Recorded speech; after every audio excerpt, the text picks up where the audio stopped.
ओम नमः शिवाय। हर हर महादेव। जय शिव शंभू। हार्दिक स्वागत है आप सभी का फिर से एक बार हमारे चैनल एस्ट्रो ओम पर। दोस्तों, यह सारे उपाय पंडित प्रदीप मिश्रा जी की कथा से सुनकर सूचित किए जा रहे हैं, इसलिए वीडियो को अंत तक जरूर देखें और ध्यान से सुने। आप सभी लोग जानते हैं कि अधिक मास की शिवरात्रि एक ऐसा दिन जिस दिन का इंतजार बहुत सारे लोग बहुत बेसब्री से करते हैं, क्योंकि इस बार सावन के बीचों बीच अधिक मास का महीना चल रहा है और यह वाला जो महासंयोग है ये पूरे 19 सालों बाद बना है। तो दोस्तों, आप सभी लोग जानते हैं कि अधिक मास की शिवरात्रि का कितना बड़ा और विशेष महत्व होता है। तो सावन अधिक मास की शिवरात्रि इस बार 14 अगस्त 2023 को पड़ रही है। दिन आप लोगों को कुछ विशेष उपाय जरूर करने चाहिए और ये वो विशेष उपाय है जो हम आपको आज की इस वीडियो में बताने वाले हैं, जो कि सिर्फ इस सावन अधिक मास की शिवरात्रि के दिन ही करना है, इसके अलावा और कभी नहीं करना है। और जो व्यक्ति इन उपायों को इस सावन अधिक मास की शिवरात्रि 14 अगस्त 2023 को कर लेगा, उसके जीवन में इतना कुछ भगवान शिव जी उसे प्रदान करेंगे जिसकी उसने कभी कल्पना भी नहीं करी होगी। भले ही वो आपकी किसी भी प्रकार की मनोकामना क्यों ना हो, वह आपकी पूर्ण जरूर होगी अगर आप इन उपायों को अच्छे से समझकर नियम के साथ हैं। तो सबसे पहले हम लोग इस सावन अधिक मास की शिवरात्रि के कुछ ऐसे उपायों के बारे में बात करते हैं जो कि आप लोगों को 14 अगस्त 2023 के दिन करना है, जिस दिन सोमवार का दिन भी है और मासिक शिवरात्रि भी है, वो भी सावन अधिक मास की। तो भाई, महासयोग है, आप लोग इस दिन को बिल्कुल मत छोड़ना।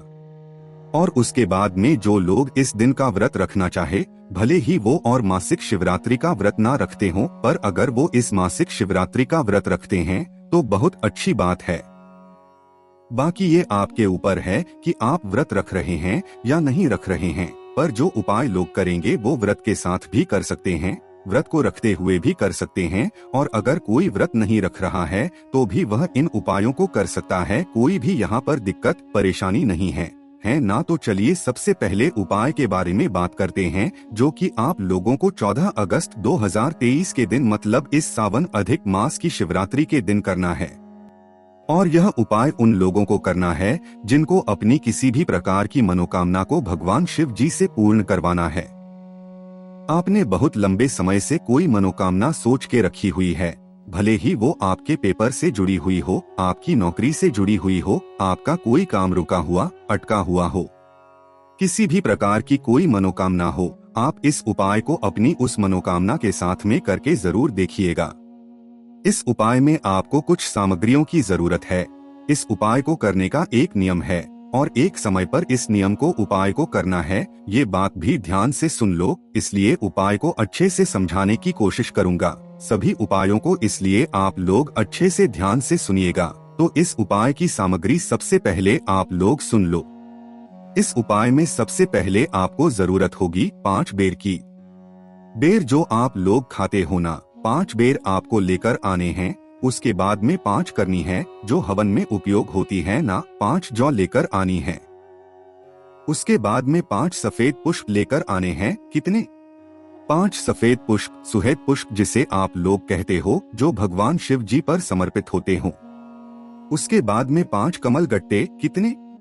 5 कमल गट्टे। ये सभी चीजें आप लोग जानते हो कैसी दिखती है। 5 कमल गट्टे लाना है। उसके बाद में 5 काली मिर्ची लाना है। तो दोस्तों, ये जो 5-5 सामग्री हमने आपको बताई है, ये सभी मिलाकर 5 ही होती है और इन सभी 5 सामग्रियों को 5-5 मात्रा में ही आपको लेकर आना है। एक बार और सुन लीजिए, 5 बेर, 5 जौ, 5 सफेद फूल, श्वेत पुष्प, 5 कमल गट्टे और 5 ही काली मिर्ची आपको लेकर आनी है।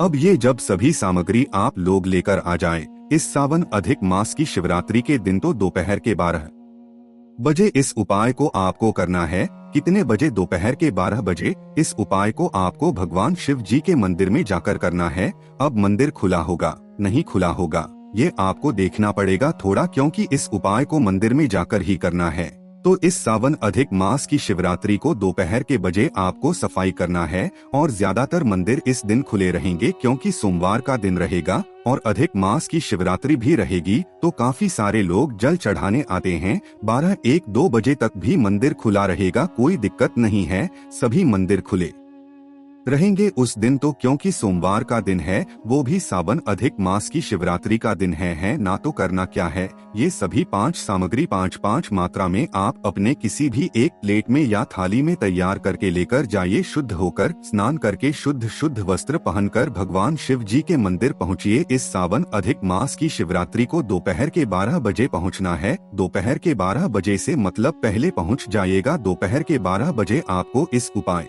को करना ही करना है ना। तो 11:30 बजे लगभग तैयारी करके आप भगवान शिव जी के मंदिर पहुंच जाइएगा। मंदिर पहुंचने के बाद बिल्कुल करेक्ट 12 जब बज जाए ना, 12 जब बजने वाले हो तो उस समय तैयार रहिएगा आप इस उपाय को करने के लिए। तो दोपहर के 12 बजे आपको क्या करना है कि ये जो सामग्री 5 बेर आप लोग लेकर आए हैं, 5 जौ लेकर आए हैं, 5 सफेद फूल लेकर आए हैं, 5 कमल गट्टी लेकर आए हैं, 5 काली मिर्ची लेकर आए हैं, इनको एक के बाद एक करके चढ़ा दीजिए। जैसे 5 बेर आपने पहले भगवान शिव जी पर चढ़ा दिए, 5 जो आपने चढ़ा दी, 5 सफेद पुष्प आपने चढ़ा दिए, 5 कमल गट्टे आपने चढ़ा दिए, 5 काली मिर्ची आपने चढ़ा दी है।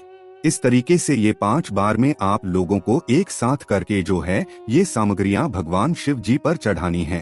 चढ़ा दी आप लोगों ने दोपहर के 12 बजे ही इस सामग्री को चढ़ाने के बाद अपनी छोले भगवान शिव जी के सामने फैलाकर जो आप भगवान शिव जी से मांगना चाहे वो आप मांग लो। जो आपकी मनोकामना हो वो आप मांग लो। उसके बाद में आप लोगों को अपने साथ में 11 घी के दीपक भी लेकर आने हैं ना। अब ये 11 घी के कैसे लेकर आओगे? देखो मिट्टी के लाओगे तो फिर ज्यादा नए दीपक लाने पड़ेंगे, तो इससे अच्छा है कि आप 11 आटे के दीपक तैयार कर लो। कैसे? आटे के दीपक, थोड़ा सा आटा गूंद के मतलब उसमें कुछ नहीं डालना है, मात्र आटा गूंद के आप लोग जो है 11 दीपक तैयार कर लो और उनके अंदर गोल बाती रख लो। कितनी गोल बाती रख लो? एक 11 दीपकों के अंदर उसमें डाल लो आप लोग शुद्ध देसी गाय का घी। तो 11 दीपक तैयार करने के बाद ये भी आपको अपने साथ में मंदिर लेकर जाना है, इस बात का ध्यान रखिएगा। तो झोली फैलाकर भगवान शिव जी से जो भी आपकी मनोकामना है वो बोलकर उसके बाद आपको यह 11 दीपक लाइन से भगवान शिव जी के सामने बैठकर जला देने हैं। लाइन से रख देना है और भगवान शिव जी के सामने जो है जला देना है, मतलब पहले जलाना है। उसके बाद में ही आपको भगवान शिव जी के सामने एक एक करके 11 दीपक लाइन से जमा देना है। यहाँ पर अभी ये उपाय आधा हो जाता है, ठीक है। आपने 11 दीपक यहाँ पर जला दिए। अब उसके बाद में आप भगवान शिव जी के दर्शन करके अपनी मनोकामना बोल के अपने घर वापस आ सकते हैं। उसके बाद में अब आधा उपाय शाम को करना है। शाम के समय आपको एक और दीपक तैयार करना है जो कि आटे का ही होगा, पर ये दीपक होगा ये चौमुखी होगा, मतलब 4 बाती वाला ये दीपक होगा। कितनी बाती वाला? 4 बाती वाला ये उपाय आपको करना है प्रदोष काल में शाम के समय लगभग 6 बजे से लेकर 8 बजे के बीच में कभी भी आप इस उपाय को कर सकते हैं। मतलब उपाय वही है। आधा उपाय शाम के समय आपको करना है, भगवान शिव जी के मंदिर में जाकर ही करना है। तो आटे का चौमुखी दीपक आपको तैयार करना है जिसके अंदर आपको 4 बाती रखनी है। इसमें गोल बाती नहीं रखाएगी, इसमें लंबी बाती रखेंगे। 2 लंबी बाती रखोगे तो मतलब 4 तरफ से आपका दीपक तैयार हो जाएगा, जिसे आप 4 तरफ से जला सकते हो। उसके अंदर आप लोग घी डाल और यह दीपक तैयार हो जाएगा। इस दीपक को लेकर आप भगवान शिव जी के मंदिर शाम के समय पहुंचना। इस दीपक को रखना किस जगह है वो आप लोग सुनो। भगवान शिव जी के बिल्कुल सामने। अब भगवान शिव जी के बिल्कुल सामने होती है भगवान शिव जी की चौखट। तो उस चौखट के बिल्कुल बीचों बीच कहाँ पर? उस चौखट के जहाँ से सभी लोग अंदर बाहर जाते हैं, उस चौखट के बिल्कुल बीचों बीच आपको यह वाला चौमुखी दीपक रखना है। 4 बाती जलाकर, 4 बाती आपने जला दी, फिर शिव जी की चौखट के बिल्कुल बीचों बीच रख दो और उसको कोई नुकसान ना पहुँचाए। सुरक्षित वो जलता आप देखते रहो। उस समय भी आप भगवान से आप अपनी मनोकामना बोल सकते हैं। दोस्तों, इस उपाय को जिस व्यक्ति ने कर लिया ना, थोड़ा सा मुश्किल है, पर जिस व्यक्ति ने इस उपाय को कर लिया ना, उसके जीवन में कभी दुख नहीं आ सकते, कभी परेशानियां नहीं आ सकती। उसके मनोकामनाएं भी अपने आप उसकी मेहनत से पूर्ण होती जाएगी। ठीक है, बहुत ही विशेष उपाय आप जग करके जरूर देखिएगा। उसके बाद में दोस्तों बात करते हैं दूसरे उपाय के बारे में, यह उपाय उन लोगों के लिए है जिनको शरीर में बहुत ज्यादा दिक्कत परेशानी, आपके शरीर में या आपके घर परिवार में किसी को भी कोई बड़ा रोग बीमारी जिससे वो बहुत ज्यादा परेशान हैं, गोलियां दवाइयां कुछ काम नहीं कर रही हैं, शरीर में बहुत दिक्कत हो रही है। किडनी लिवर जैसा कोई भी रोग है, बीपी शुगर जैसा कोई भी रोग है, किसी भी रोग के लिए अपने शरीर में आप इस उपाय को करें। जिस दिन इस अधिक मास की शिवरात्रि के दिन, सिर्फ इसी दिन करने वाला ये उपाय है। इस उपाय में आपको जरूरत होगी एक सफेद दूर्वा की और एक लोटा जल की। आप सफेद दूर्वा आपको कहां पर मिलेगी वो मैं आपको बताता हूं। जो हरी घास लगी हुई है तो हरी दूर्वा लगी हुई होती है, उसी हरी दूर्वा के बीच में एक सफेद कलर की दूर्वा भी होती है। आप थोड़ा ढूंढना आपको दिख जाएगी। तो सफेद दूर्वा को आपको लेकर आना है। मात्र एक सफेद दूर्वा ही लेकर आना है, ज्यादा लेकर नहीं आना है। एक सफेद दूर्वा लेकर आना है और अपने साथ में एक लोटा जल तैयार करना है। तो दोस्तों आपको करना क्या है कि आपको अपने घर से यह सफेद दूर्वा और एक लोटा जल लेकर शुद्ध होकर स्नान करके शुद्ध वस्त्र पहनकर प्रातःकाल सुबह सुबह इस सावन अधिक मास की शिवरात्रि के दिन भगवान शिवजी के मंदिर पहुंच जाना है। मंदिर पहुंचने के बाद सबसे पहले आपको क्या करना है कि ये जो सफेद दूर्वा आप लेकर आए हैं ना, इसे आपको भगवान शिवजी की शिवलिंग के ऊपर समर्पित करना है, मतलब कि चढ़ाना है। और जब आप इस सफेद दूर्वा को भगवान शिव जी पर चढ़ा रहे हो तो आपको आप दूतेश्वर महादेव और कुंदकेश्वर महादेव दोनों महादेव का नाम लेना है। कौन से महादेव फिर से सुन लीजिए। अब धूतेश्वर महादेव और कुंदकेश्वर महादेव, ये दोनों नामों को आपको लेना है जब आप एक दूर्वा वह सफेद दूर्वा भगवान शिवजी पर चढ़ा रहे हो। चढ़ाते समय ही आपको अब धूतेश्वर महादेव और कुंदकेश्वर महादेव के नाम जब नाम लेना है।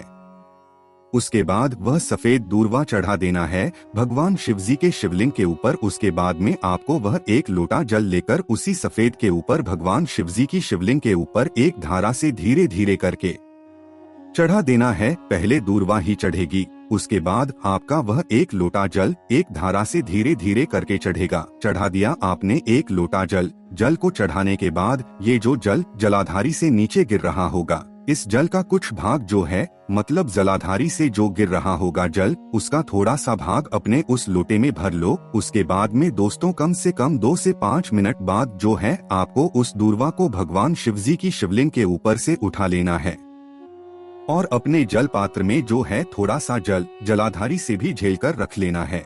ये दोनों करके आपको करना क्या है कि आपको अपने घर वापस आ जाना है। और इस बात का ध्यान रखिएगा कि जब आप ये उपाय कर रहे हो, शिव जी पर वह दूर्वा चढ़ा रहे हो, तो अवधूतेश्वर महादेव और कुंदकेश्वर महादेव का नाम का जाप करना है। और जब आप वह जल चढ़ा रहे हो तब भी आपको जल चढ़ाते समय अवधूतेश्वर महादेव और कुंदकेश्वर महादेव के नाम का जाप करते रहना है। इस बात का ध्यान रखिएगा, ठीक है। तो आप जैसे ही आप लोग अपने घर पहुँचते हो तो सबसे पहला काम आपका ये रहेगा कि जो जल आप जलाधारी से झील कर लाए हो अपने लोटे के अंदर, उस जल का थोड़ा सा कुछ भाग आधी से आधा चम्मच जो है क्या करना है, आपको उस व्यक्ति ला देना है जिस व्यक्ति के लिए आप ये उपाय कर रहे हैं।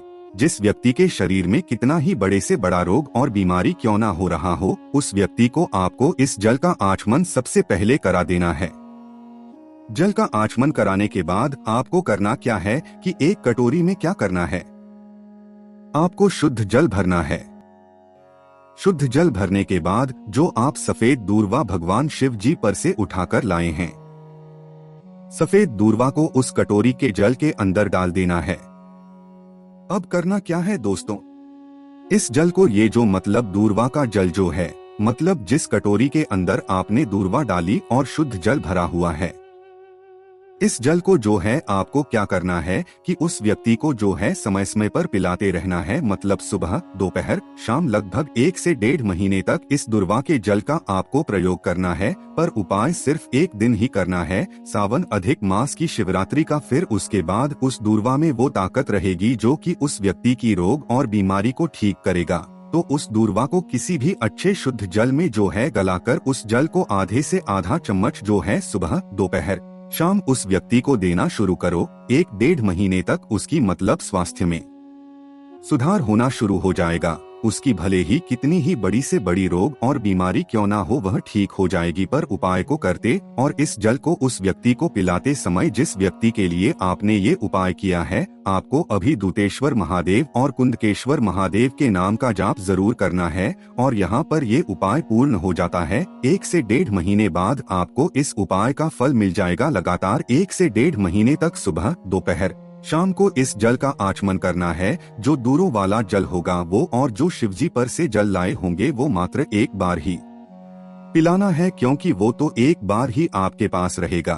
उसके बाद में दोस्तों आखिरी वाले उपाय के बारे में बात करते हैं जो कि पंडित जी ने अपने अभी की कथाओं में बताया है। दोस्तों इस सावन अधिक मास महीने की शिवरात्रि को शाम के प्रदोष काल में आपको 5 जगह दीपक जरूर लगाना है। अगर आप अपने घर में सुख शांति चाहते हैं और भगवान शिव जी का आशीर्वाद प्राप्त करना चाहते हैं, ये जो 5 दीपक आप तैयार करेंगे ये आटे के दीपक तैयार कर सकते हैं। ठीक है, जब ज्यादा मात्रा में दीपक तैयार करने हैं और बाहर कहीं लेकर जाने हो तो सबसे सही होता है कि हम आटे के दीपक अपने घर पर तैयार कर लें। तो थोड़ा सा आटा गूंदकर उसमें कुछ नहीं डालना है, 5 आटे के दीपक तैयार कर लेना, उनके अंदर गोल बाती रख लेना, शुद्ध देसी गाय का घी डाल लेना। 5 दीपक अपने घर से तैयार करके इस तरीके से निकलना है, जलाकर नहीं निकलना है, मात्र तैयार करके निकलना है। एक प्लेट में या में रखकर। तो करना क्या है, सबसे पहले अपने घर से निकलो। घर से निकलने के बाद सबसे पहले आप पहुँचो भगवान शिव जी के मंदिर में। कब पहुँचना है, इस सावन अधिक मास की शिवरात्रि को शाम के समय प्रदोष काल में सबसे पहले भगवान शिव जी के मंदिर पहुंचो। भगवान शिव जी के मंदिर में जो भगवान शिव जी की चौखट होगी, उस चौखट पर आपको पहला दीपक लगाना है। पहले दीपक जलाकर वहां पर आप भगवान शिव जी के लिए पहला दीपक रख दीजिए, है ना। आपको जो सीधा हाथ उस समय पड़ रहा हो, उस सीधे हाथ पर जो है आप अपना पहला दीपक रख दीजिए। पहला दीपक आपने रख दिया। अब भगवान शिव जी के दर्शन करके जो है मंदिर से बाहर आना है। दूसरा दीपक आपको लगाना है कहाँ पर, किसी भी बड़े वाले बेलपत्री के वृक्ष के नीचे जाकर है ना, किसी बेलपत्री के वृक्ष के नीचे जाइए और अपना वह दूसरा दीपक वहां पर जलाकर रख दीजिए। दूसरा दीपक हो गया। तीसरा दीपक आपको लेकर जाना है किसी भी आंवले के वृक्ष के नीचे, जो आपके घर के आसपास आंवले का वृक्ष हो वहां पर जाओ और अपना वह तीसरा दीपक आंवले के वृक्ष के नीचे लगाओ। अब जो चौथा दीपक आप लोग लेकर जाओगे वो जाओगे आप लोग किसी भी नदी, बावड़ी या तालाब या कोई भी सरोवर हो वहां पर आप लोग लेकर जा सकते हो। और अगर ना नहीं जा सकते किसी नदी, बावड़ी या तालाब के घाट पर है ना, और अगर ये दीपक आप लोग लेकर भी जा रहे हो किसी नदी, बावड़ी या तालाब या सरोवर के घाट पर, तो वहां पर आपको वहां पर जो घाट बना हुआ हो या अच्छी जगह बनी हुई हो वहां पर जाकर इस दीपक को रख देना है। जल में प्रवाहित नहीं करना है, इस बात का ध्यान रखिएगा। और जो लोग बाहर नहीं जा सकते वो अपने घर के रसोई घर में जहाँ पर उनका परिंदा रखा हुआ होता है, पीने का पानी रखा हुआ होता है, उस स्थान पर इस चौथे वाले दीपक को रख सकते हैं। अन्यथा इसको नदी, बावड़ी, कुआं या तालाब या सरोवर के घाट पर जाकर ही रखना है चौथे वाले दीपक को। और आखिरी और जो 5वां दीपक होगा, इसे आपको अपने घर के मुख्य द्वार पर आकर जलाना है। आपका बाहर से देखने पर, जो बाहर से देखने पर आपका राइट हैंड होगा ना, सीधा हाथ होगा, उस सीधे हाथ पर आपको अपने ये 5वां दीपक जला देना है। और जलाते समय भगवान से प्रार्थना करना है, अपने घर परिवार के लिए आशीर्वाद प्राप्त करना है। तो दोस्तों यहाँ पर यह उपाय भी पूर्ण हो जाता है। तो हमने आपको सभी उपायों को बहुत अच्छे से समझाने की कोशिश करी है। कोई भी आपको समस्या आती है आप हमसे कमेंट करके पूछ सकते हैं। ओम नमः शिवाय, हर हर महादेव, जय शिव शंभू।